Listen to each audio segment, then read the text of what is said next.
দুটি দানব আকৃতি গোভূত একটি বাঘকে ঘিরে ধরেছে।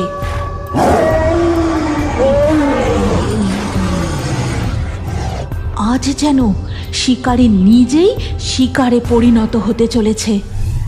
নদীপথে ফরেস্ট ডিপার্টমেন্টের টিম মাইকে জরুরি সতর্কবার্তা ঘোষণা করতে করতে এগোতে থাকে। যারা জঙ্গলে ও নদীতে আছো সকলে শোনো, সুন্দরবনের জঙ্গলের গহীনে গোভূতের উৎপাত আবার বেড়েছে, তাই সাবধান। কেউ জঙ্গলে মধু সংগ্রহ করতে, নদীতে মাছ ধরতে যাবে না। যারা জঙ্গলে আছো তারা এক্ষুনি ফিরে যাও। মাধবী, শুনতে পাচ্ছ? মনে হয় ফরেস্ট ডিপার্টমেন্টের অফিসাররা কিছু প্রচার করছে। হ্যাঁ, তাই তো।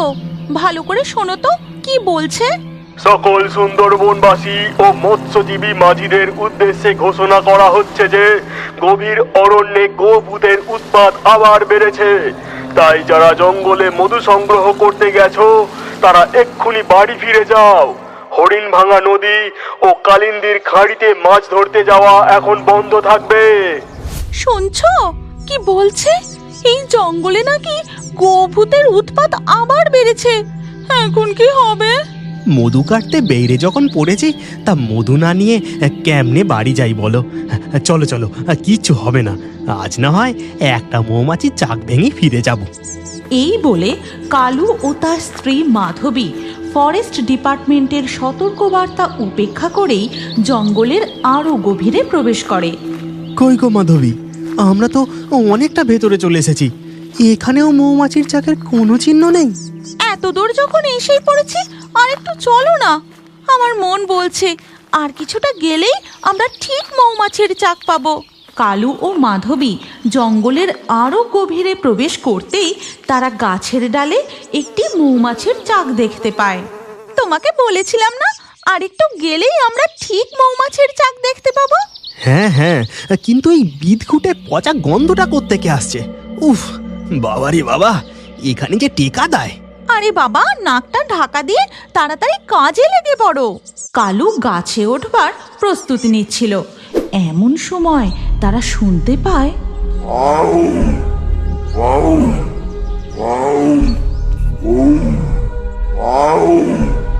সর্বনাশ! মনে হয় হাত দশেকের মধ্যেই বাঘটা আছে। একদম চুপ, আওয়াজ করো না। কালু আর মাধবী তাড়াতাড়ি করে গাছের আড়ালে লুকিয়ে পড়ে। তারপর তারা দুজনে দেখে সুন্দরবনের বিখ্যাত রয়্যাল বেঙ্গল টাইগার হাত ৫-৭ দূর দিয়ে হুঙ্কার দিতে দিতে যাচ্ছে। ঠিক তখনই বাঘের হুঙ্কারের শব্দ ভেদ করে আরও একটা অদ্ভুত গর্জন ভেসে আসে। বাঘটি সাথে সাথে চুপ করে যায়। মাধবী দেখো, বাঘটা যে দাঁড়িয়ে পড়লো। কি ব্যাপার বলো তো? আমাদের গন্ধ পেয়ে গেল নাকি? না না, ওই বিকট গর্জনের আওয়াজটা পেতেই বাঘটা থেমে গেল। মনে হয় ওই আওয়াজটাতেই বাঘটা ভয় পেয়েছে। এরপর আবার ওই বিকট অদ্ভুত গর্জন। এবার বাঘটা যেন ভয়ে দৌড়তে শুরু করে। আশপাশ দিয়ে এক ঝাঁক টিয়া পাখিও ভয়ে উড়ে যায়। বলছি শোনো না, আমাদের না আর এখানে থাকাটা উচিত হবে না। চলো আমরা বাড়ি ফিরে যাই। হ্যাঁ, তুমি ঠিক বলেছ। চলো আমরা বাড়ি ফিরে যাই। এই বলে মাধবী ও কালু বাড়ির উদ্দেশ্যে হাঁটা শুরু করে। কিন্তু কিছুটা এগোতেই হঠাৎ তাদের চোখে পড়ে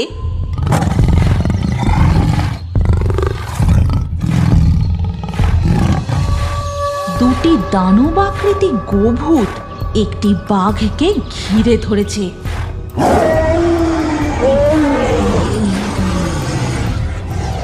আজ যেন শিকারী নিজেই শিকারে পরিণত হতে চলেছে। হে বনবিবি, রক্ষা করো আমাদের। কি ভয়ঙ্কর দৃশ্য! এই সংকট থেকে আমাদের উদ্ধার করো। এরপর ওই বাঘটা কোনো রকমে প্রাণ বাঁচিয়ে আবার দৌড়তে শুরু করে। গোভূত দুটিও বাঘটার পিছু পিছু ধাওয়া করে। দৌড়তে দৌড়তে বাঘটা একটা ঝোপের মধ্যে ঢুকে যায়। তারপর গোভূত দুটিও সেই ঝোপের মধ্যে ঢোকে।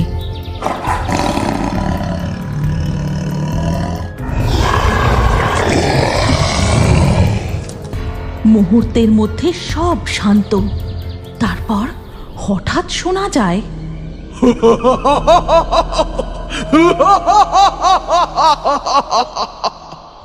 শুনতে পাচ্ছ? এটা কোনো মানুষের হাসির শব্দ না। হ্যাঁ তাই তো। আর অদ্ভুত ব্যাপার, বাঘটাও তো ওই ঝোপের দিকেই ঢুকলো। নিজের চোখ আর কানকে বিশ্বাস হচ্ছে না। যেখানে দানবের মতো ভয়ঙ্কর গোভূত বাঘের শিকার করে, সেখানে মানুষের অট্টহাসি। মাধবী, এক্ষুনি এখান থেকে পালিয়ে চলো। এই জঙ্গল এখন আর নিরাপদ নয়। এই বলে কালু ও মাধবী কোনো রকমে প্রাণ হাতে নিয়ে তাদের বাড়ি এসে পৌঁছায়। এরপর ধীরে ধীরে সন্ধ্যা হয়ে যায়। কেটে যায় বেশ কিছুদিন। মাধবী, আজ কটা মাছ ধরে নিয়ে আসি। এইভাবে ভয়ে বাড়িতে বসে থাকলে পেট চলবে কি করে? সাবধানে যেও। দুগ্গা দুগ্গা দুগ্গা দুগ্গা। এরপর কালু জাল নিয়ে বেরিয়ে পড়ে। তারপর নৌকায় করে নদী পথে যেতে যেতে তার সাথে দেখা হয় রঘু জেলের। কি হে রঘু, চললে কোথায়? এই একটু কালিন্দির খাঁড়ির দিকে যাচ্ছি। সে কি, তুমি জানো না জঙ্গলের গহীনে আবার গোভূতের উৎপাত বেড়েছে? ফরেস্ট ডিপার্টমেন্টের লোকজন সতর্কতা জারি করেছে। আর তোমার সাথে ওই লোকটাই বা কে? ও এভাবে চাদর মুড়ি দিয়ে আছে কেন? ও পর্যটক, সুন্দরবন ঘুরতে এসেছে। সুন্দরবনের কনকনে ঠান্ডা তো, তাই চাদর মুড়ি দিয়ে আছে। আমি চললাম। রঘু জেলে তাড়াহুড়ো করে তার নৌকা নিয়ে নদী পথে জঙ্গলের আরো গভীরে চলে যায়। রঘু যেন আমাকে একটু এড়িয়ে গেল। কি ব্যাপার কি জানি। যাগ্গে, বুঝবে ঠেলা। এরপর কালু জাল ফেলে মাছ ধরতে থাকে। এমন সময় হঠাৎ সে দেখে এক ঝাঁক টিয়া পাখি ভয়ে উড়তে উড়তে চলে গেল। তারপরেই শোনা যায় বাঘের গর্জন।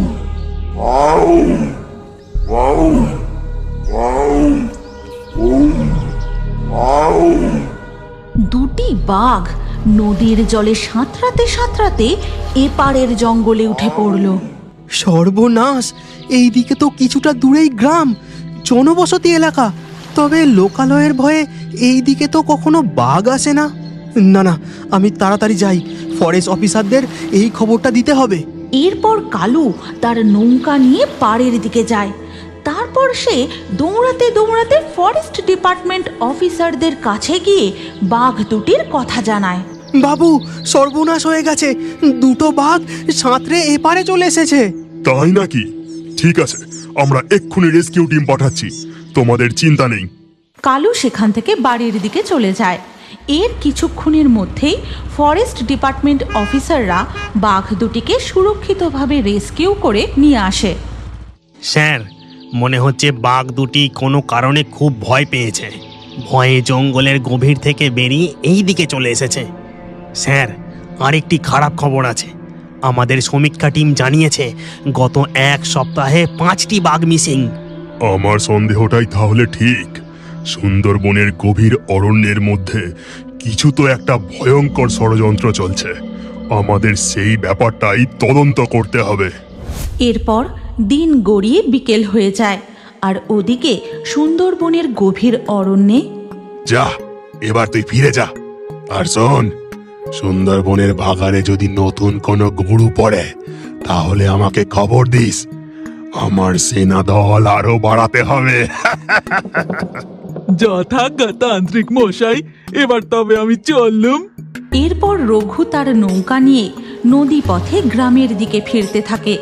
তারপর নদীর ঘাটে এসে পৌঁছতেই, এই, তুমি এখন কোথা থেকে ফিরছো?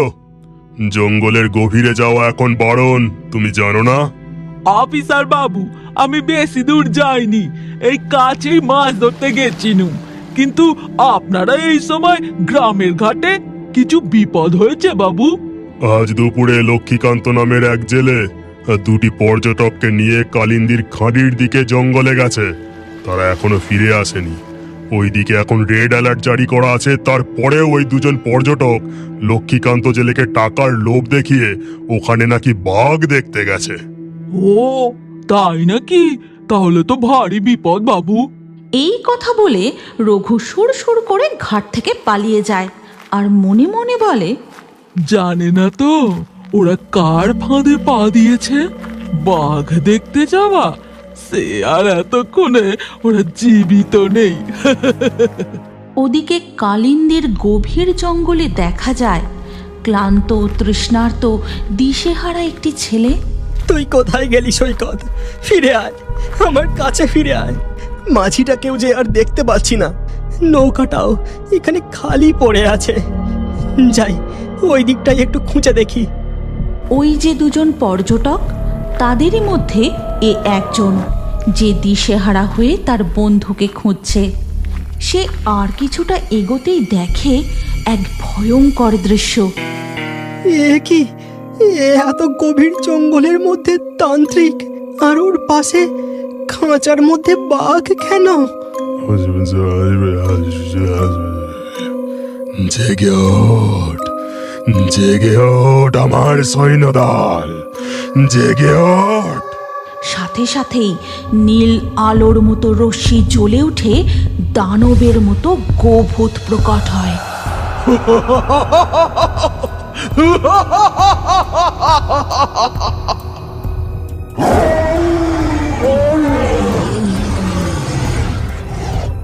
এই দানবগুলোই তো আমার বন্ধুর পা টেনে হিচড়ে জঙ্গলের গভীরে নিয়ে চলে গিয়েছিল।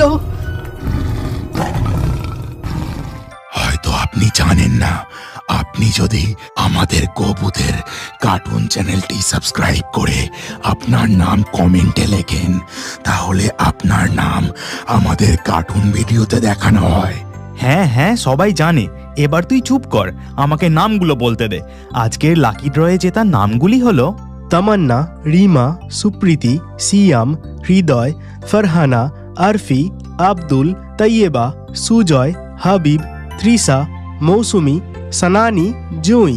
কার্টুন ভিডিওতে আপনার নাম দেখতে চাইলে শুধু নাম লিখলে হবে না, আমাদের গোভূতের চ্যানেলটি এক্ষুনি সাবস্ক্রাইব করে নিন। আর স্ক্রিনের উপরে আসা এই পরবর্তী ভিডিওটি চালিয়ে সেখানেও আপনার নাম কমেন্ট করতে পারেন। আজকে আমাদের এই গল্প এখানেই শেষ হলো। দেখা হচ্ছে পরবর্তী ভিডিওতে।